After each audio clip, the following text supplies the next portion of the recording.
Un homme peut avoir une belle apparence et nous pouvons le juger avec notre expérience de manière positive. Mais cela n'est pas toujours le cas. Nos yeux nous trompent.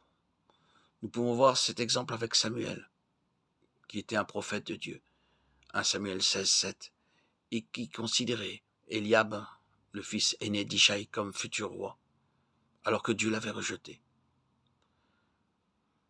Dieu lui dit clairement, ne te laisse pas abuser par son visage. Ce n'est pas mon choix. C'est comme cela que les hommes sont souvent trompés. Aussi bons que nous paraissions, cela ne satisfera pas Dieu. Un homme peut avoir une haute opinion de nous parce que nous parlons bien, poliment et que nous paraissons humbles. Marthe et Marie appartenaient sans doute à une bonne famille. Lorsque le Seigneur Jésus vint dans leur maison, aussitôt Marthe commença à cuisiner de la nourriture et Marie vint aux pieds du Seigneur Jésus. Quelle belle famille c'était, très généreuse, gentille, aimante et très hospitalière. Et par-dessus tout, une famille craignant Dieu.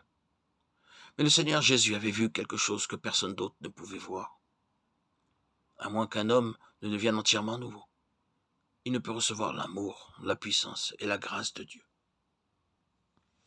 Ainsi, le Seigneur Jésus-Christ vint à Béthanie pour qu'il voie d'abord leur vraie condition intérieure.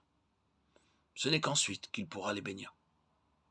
Patiemment et tendrement, il vint à Béthanie jusqu'à ce qu'il trouve un changement dans la famille entière.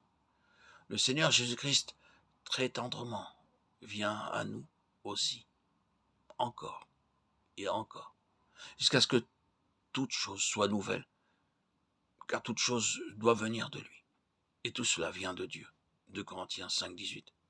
Si quelqu'un est en Christ, il est une nouvelle créature. 2 Corinthiens 5, 17. Tout ce que nous sommes, tout ce que nous faisons, possédons ou acquérons doit venir de Dieu. Alors seulement il est satisfait. Et à cette façon, il vient à nous et envoie les siens à nous et ses serviteurs encore et encore, jusqu'à ce que nous entrions dans la pleine possession de la nouvelle vie.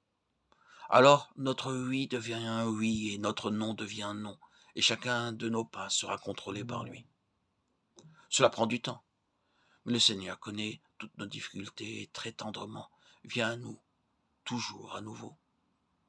Au début, il n'est pas fait mention de Lazare, évidemment, il n'était pas directement intéressé.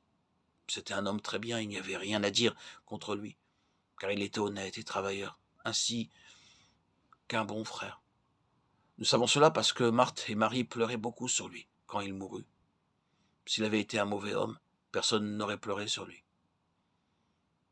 Il y a des gens très bien qui sont très gentils, très affectueux. Ils aiment parler aux serviteurs de Dieu et les recevoir dans leur maison. Mais si ceux-ci leur apportent la parole de Dieu, ils doivent aller dormir. Ils ne sont pas intéressés. Quelqu'un peut leur parler de chiens, d'ânes ou de singes, ils seront intéressés, mais ils n'ont aucun intérêt pour la parole de Dieu. Lazare a bien pu être ainsi au début. Peut-être ne s'intéressait-il pas ou n'aimait-il pas la parole de Dieu et partait-il habilement quelque part ailleurs quand le Seigneur Jésus-Christ venait dans la maison. Si le Seigneur Jésus entrait par la porte de devant, peut-être qu'il sortait par celle de derrière. Il y a beaucoup d'hommes de ce genre.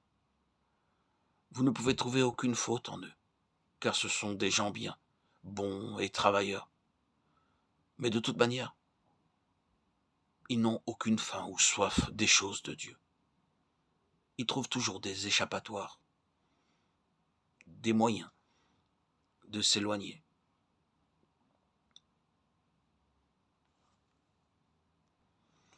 De tout ce qui concerne les choses du ciel. Leur regard est tourné vers le sol, les choses de ce monde. Ils n'ont aucun intérêt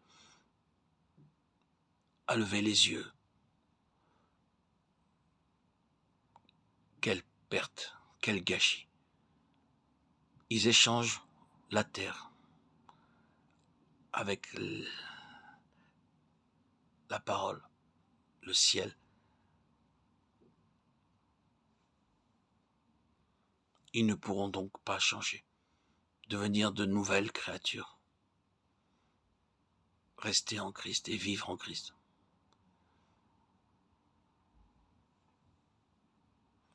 Leur attitude orgueilleuse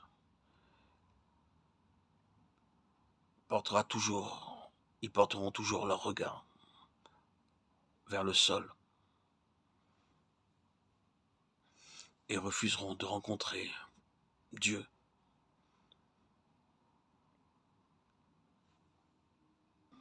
Leur cœur ne pourra être que tiède, froid.